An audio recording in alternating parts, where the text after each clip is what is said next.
Well, hey, podcast listeners, before we start today's episode, let me tell you about our podcast sponsor, Planning Center. Are you struggling to keep your church organized and connected? Planning Center is the all-in-one church management software that solves your administrative challenges. You can effortlessly track first-time guests, manage volunteer schedules, and create easy ways for your congregation to get involved, all from a single platform. Whether you need a check-in system, event signups, or an online giving solution, Planning Center helps you nurture your community and keep people connected. Visit planningcenter.com to get started for free. Well, welcome back to the Unstuck Church Podcast. I'm Sean, your host, here again with my friend and teammate, Amy Anderson. Amy, it's interesting. I mean, I talk to churches who listen to our podcast. They're always interested in what you're up to. And I think it's because we talk about what you're up to a lot of times. But so I'm going to ask you now, what have you been up to? What have I been up to? That's a good question. Actually, it's been great. I've been off the road for a couple of weeks. Every once in a while in the course of a year, I get 2 to 3 weeks at home. And this year, it just happened to work out that way. So it's been great because when that happens, I have time to work on some of the content that we're pulling together. And I also, well, you were with me. We were able to conclude our cohorts that kicked off last summer, last June. We just had our final fourth quarter calls. And for me, again, when I'm working with churches, I love doing it, but my payday is hearing the fruit of their work and the things that they're applying and learning, not just from Unstuck, but honestly from one another and sharing ideas. So our multi-site group, we just ended. What a great group of multi-site churches. Wasn't it fun just to hear their stories about, it was amazing. A couple of them have launched new campuses in the course of this year. They're getting traction. And again, they're sharing what they learned and they're getting better at multi-site every time they do it. And I don't know, I think that was a call where the student ministry, our friends up in Canada, do you remember what they did with their students? So they had a student event where they had 400 plus students. And I know why they got so many students there, Amy. It's because the event was themed around Costco. Isn't that hilarious? It's awesome. So they had like the Costco concession, like the hot dog you could get, the pizza and all of that. And the theme was just Costco related, which I thought was brilliant. I've never even thought of that before, but that was genius. So that's how you get 400 plus students to an event. Go Costco. No kidding. And it reminded me of back, at least in my day, we used to do so many fun, creative things like that on the weekend. And I hope our listeners, you're continuously digging out what can we do that can surprise people. And anyways, I'm excited because we start to kick off our 2025 cohorts in May. And so I'm excited to start with a new batch of leaders. One of the things that stood out to me during that last cohort call is, as they described what was happening in their churches, I was thinking, these are the types of churches this is the type of ministry that every pastor wants to lead, right? The health, the growth, all of the things that were happening within their churches, just really exciting time to lead in those areas. And we have another multi-site cohort that kicks off this fall. It's a few months away, but if any pastors or leaders out there are interested in that, you can find more information about that on our website, theunstuckgroup.com. Yeah, I think we spent 15 minutes talking about service times. And, we're just all comparing notes because they're running 2 services, 3 services, 4 services. What are the best times? And I guess those are good problems, but they're problems. Awesome. Yep. They're challenges, but the challenges that we'd rather have, right? That's right. Well, Amy, I'm excited to share the interview for today as we continue our series. I mean, one of the things we discussed last week on last week's episode when we talked about how to not hate preaching about money is that many pastors feel unqualified to talk about money. They're not money experts, and approaching the subject of money can feel intimidating to them. Because of that, it can be incredibly helpful to have a practical tool to help your congregation with money and finances that moves the need of being a financial expert from the staff to the tool that you're using. And thousands of churches have found that practical tool in Financial Peace University, or what we call FPU. So we invited George Kamel, one of the financial experts at Ramsey Solutions, onto our podcast to share more about how FPU is helping churches and people get out of debt, live more generously, and be more intentional with their money. So I think you'll find this conversation with George really helpful. Let's dive into it now. Well, George, people are familiar with FPU and how it helps individuals get out of debt, save money, and give more also. But how is it helping the church? Well, we've seen that when churches are financially healthy, it creates more margin for their ministry. I've never seen a church that is debt-free and thriving going, hey, we really need some debt to make this all work. It's the churches that are saddled with debt, with money problems, and that usually bleeds into the congregation because that congregation also has money problems. And so it's really hard to move the needle in your ministry when the church is struggling with money and when your congregation is struggling with money. And what we've seen is that the churches that actually do this kind of church-wide, when you think about the actual church's debt, Grace Fellowship in Minnesota, they had $1 million mortgage. And they decided, you know what could we do with that $30,000 we're sending to a lender every month if it was freed up? And they were able to reinstate some of the things they had to cut from their budget, including their mission work, which was super important to them. Once they paid off that $1 million mortgage, they got their congregation involved. And it's powerful. A lot of churches think, no, the congregation doesn't need to know about our finances. They don't need to know about our debt. But when you bring them in and you're vulnerable and say, hey, listen, here's what we're currently doing with our money. We don't want it to be going to the lender. We want it to go to these ministries. Will you partner with us and help us? The congregation actually gets really excited because they love seeing that money used for good. Yeah, that's very good. From your perspective, how does debt impact healthy church growth? Well, just seeing the words debt and healthy, they just cannot coexist together. And so a lot of churches, they've carried debt for a long time. And so it's normal to them. It's normal to the pastor. The pastor has debt in, their personal life. They have debt on the church mortgage or whatever else they're using it for. And so what we found is that the more debt you have, the less healthy your church is. And you might be able to survive for a time. But there's even a study from Christian Standard that shows once your debt level reaches a certain threshold, the additional weight, it actually hurts your ability to grow. It hurts church attendance. It reduces the baptism ratio. And so this will eventually cause you to suffer. Even if you think, well, this is what we need to do right now in this season, it's going to come back to bite you. Yeah. George, I'm curious, what impact does FPU and knowing and understanding biblical money principles have on tithing and giving in churches? And then have you seen an increase in tithing and just overall generosity in churches that have embraced FPU? Yeah, this was one of the most fascinating pieces of data that we were able to gather because we know that Financial Peace University, it helps the individuals, become debt-free, have more margin, get on a budget, invest for the future. And we had a feeling that a byproduct would be that they're going to be able to give more because they have the margin. If you ask most people that are churchgoers, hey, why aren't you giving more? They would say, I don't have anything to give, man. We're paycheck to paycheck. That's most Americans. And so what we found is that only 5 to 10% of churchgoers are even tithing at all. That number shocked me. That's 1 out of 10 people, if you're lucky, are even tithing. And so we did a study through Tithely, and what they found was that there was an increase of 5% on average for people that were tithing if they did FPU. So if a church offered just one FPU class, they would see an increase of 5% in average volume per donor. But here's the interesting thing. The more classes, the more that number increased. So if a church offered 10 or more FPU classes, we saw that number climb to 13%. A 13% increase for average volume per donor. Yeah. And I think it's just a byproduct of people going, I have the margin now. I'm out of debt. That payment I was sending to Sally Mae and to my car lender, I can now give faithfully to my church or to other nonprofits that I'm passionate about. And so it's a really cool byproduct of getting your own money in order. You're able to look up instead of inward because you're selfless versus selfish going, I got my own problems. Now I can look out and solve other people's problems. Yeah. That's really good. We experienced this at my church. We used FPU. We actually coupled FPU with a series we did usually every February, focused on finances. And, February is that time where we start to see that credit card bill from Christmas season, right? And we would kind of come off the heels in that going into tax season and do a run of FPU. And it was incredibly helpful to the people of our church. You've kind of touched on this already a little bit, George, but what kind of impact does paying off debt have on a church's ministry and outreach? Well, we found that when there is no margin, there is no ministry. And when you get rid of that debt, and the budget, however big or small, it's there to completely serve your church and your community for the kingdom. Yeah. And that's been the most fun stories we've seen, even in my own church. They inherited $7 million of debt as they merged with another church.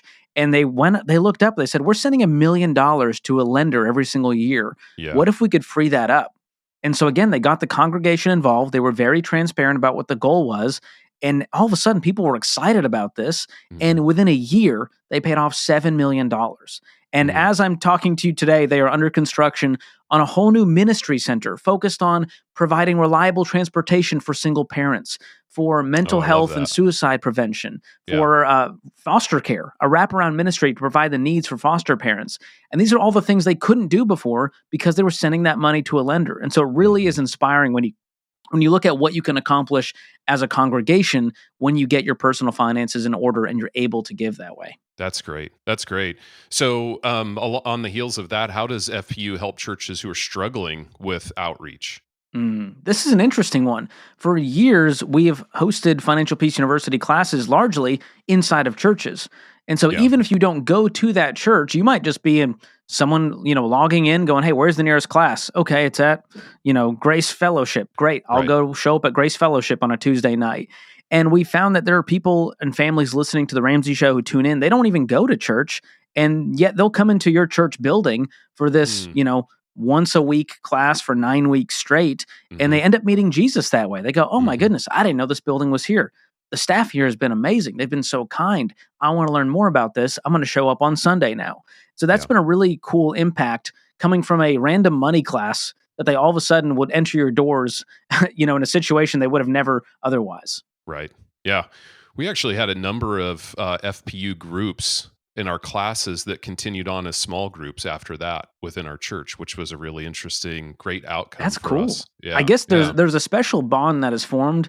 9 weeks, you're sharing your deepest, darkest money mistakes and problems and wins. There's just something really cool that happens when you're kneecap to kneecap with that transformation. And you do end up creating some lifelong friends out of there, some great cheerleaders. And I love to hear that it's continuing on even past the class. Yeah, absolutely.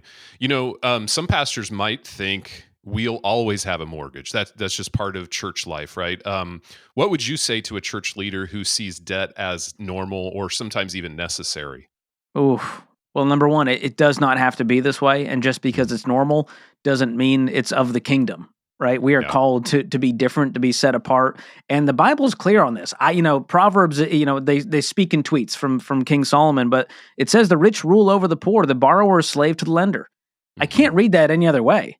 It's not a sin, but you're not thriving when you have a master, and the lender will be the master. And that in this case, it's the mortgage company the church owes the debt to. They don't care about your mission. They care about the interest they're making off of you.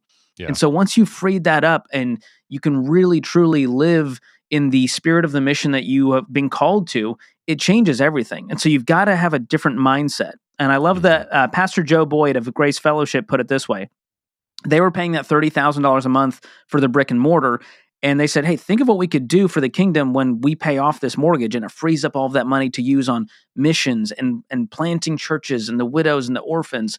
And so you've got to think bigger than, well, we'll always have a mortgage. Debt is normal. Think about the opportunity cost of you keeping that debt around instead of what it could do for your congregation. And that's what really inspires a lot of pastors to go, all right, I'm in. That's good. We've been talking about during our podcast series here that some church leaders, pastors hesitate to talk about money because they don't want to sound like they're just asking for donations from the church.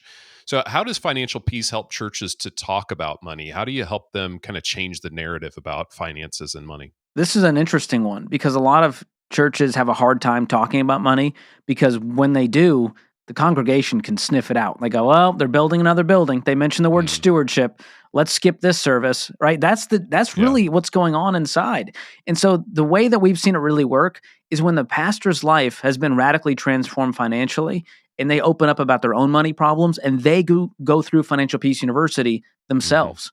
That's when it really hits and they go, oh, that's real passion there. That's not pastor just saying we need to get our money right. He's saying, hey, listen, I went through this class. Here's some things that I learned. I think this is really going to benefit all of you out there who want to get better with your money, whether you're in crippling debt or you just know you could be making more of an impact with your giving, right? There's a large spectrum of churchgoers, but we know also that 7 out of 10 Americans live paycheck to paycheck, and that represents a lot of the congregations out there.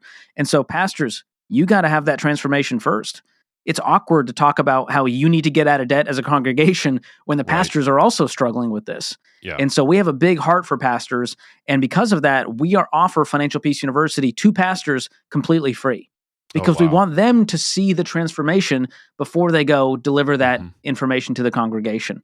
And so that's been a really cool process to see pastors go through it themselves, to then talk about it in a very different way. Instead of, hey, the church needs your money, it's, hey, I struggle with this money stuff, and I've gotten a lot better through this course, Financial Peace University. I want to make it available to all of you out there so that you can get your money right, so that we can do this amazing thing that we all said was the most important thing to the church, right? Yeah. This mission, this project. And so I think talking about it in that way removes it from this ask for money. And instead, you're adding value to their life, to every single member out there going, hey, we all could get better. Here's a course that's going to do it for us. It's been proven. We've had 50,000 churches now experience that transformation, and 10 million people have gone through this. We've been doing this for 30 years. Unreal. This stuff works. And so it's really just a matter of, are you willing to invest in your congregation so that you get all these byproducts of, hey, our mission's going to be stronger, our church is going to be healthier, we're going to be able to hire and expand the way we want to, the way that God intended it to,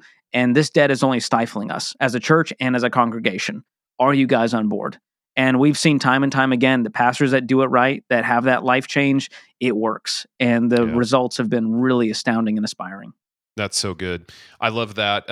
We had a pastor on this series just to talk a little bit about preaching about money. And that's one of the things that he said kind of held pastors back, is just the confidence in how to approach the subject. So that offer that you have for pastors to go through FPU for free is pretty incredible and generous. If a church leader is listening right now and they want to see this kind of financial transformation happen in their church, what's the first thing they should do, George? Well, again, experiencing it for yourself. That's the first step. And so we created a website just for pastors listening out there.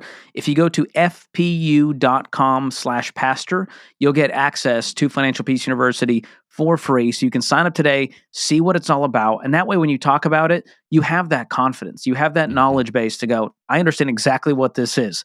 It's this many classes once a week, experience it. Here's the lessons. We do all the teaching, Dave Ramsey, Rachel Cruz, myself, Dr. John Deloney. So the weight is off of the pastors. And another thing is the pastor goes, we don't have time for this. The schedule is all booked up. Right. There are people in your congregation right now who would be jumping at the chance to lead a Financial Peace University class. All it takes is setting up some chairs and pushing play. And you are there as a friendly, encouraging face, but you don't have to do all the teaching. You don't have to be a financial expert. You just have to be willing to allow this to take place in a room in your church and then invite others in and see what happens.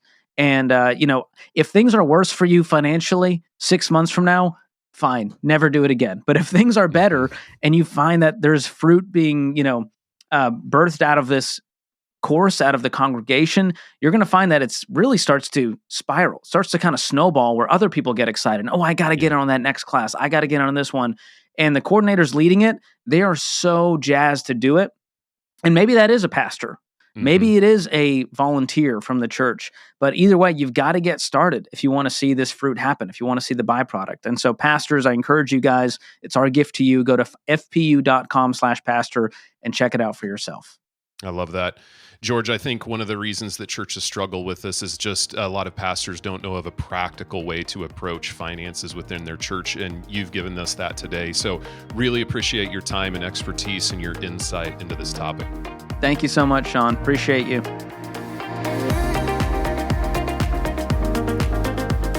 Wow, Sean, that was a great interview. The whole time I was listening, I'm thinking, this is what me and my husband did back in the mid-90s, and it turned the whole trajectory of our financial future around. So, I mean, we didn't do Financial Peace because it wasn't there. I think it was Master Your Money by Ron Blue, but the same principles. And we regularly brought FPU into our church and just saw hundreds, if not thousands, of people's lives change. I can see why they have been such a help to so many churches. Absolutely. Yeah. I thought, Amy, the research that George mentioned, that only 10% of churchgoers are giving right now. That means the average 1 in 10 people in your church are tithing regularly. That was fascinating to hear. I'd never heard that stat before. And to me, this is just as much a discipleship issue as it is a financial issue for the church. If people don't understand why they should be giving and growing in generosity as a follower of Jesus, I think we have to look at ourselves as church leaders and ask if we have a responsibility in that. And this goes back to, again, part of what we talked about last week. Are we talking about finances often enough and in a way that helps our congregation grow their faith in generosity? And that thought, Amy, too, it takes me back to the scripture that we started the series with, the 2 Corinthians 9, 6 through 15. If we are faithful stewards of God's resources, then he will generously provide all we need to accomplish this mission. And Amy, my opinion would be that faithful stewards also means stewarding our people and their responsibility with God's resources as well. Yeah, I agree. One thing that stood out to me was when he said, quote, when there's no margin, there's no ministry. We've seen this play out, not just in church finances, but when a church is overstaffed. There's no margin to empower volunteers and volunteer leaders. Yeah. And when a church is overprogrammed, of course, then there's no margin for clear communication and evaluation of ministry strategies. So it makes sense to me that when there's no financial margins, our key ministry strategies, they're going to struggle. And George said, it's hard to move the needle in ministry when the church is struggling financially and when the people are struggling financially. Right. So we see this lack of financial margin show up often in churches that are spending way too much of their ministry budget on personnel. And it just leaves such less resource for investment in our key ministry areas. Yeah, that's really good, Amy. One last thing that stood out to me, I appreciate that George gave pastors a very practical next step as well.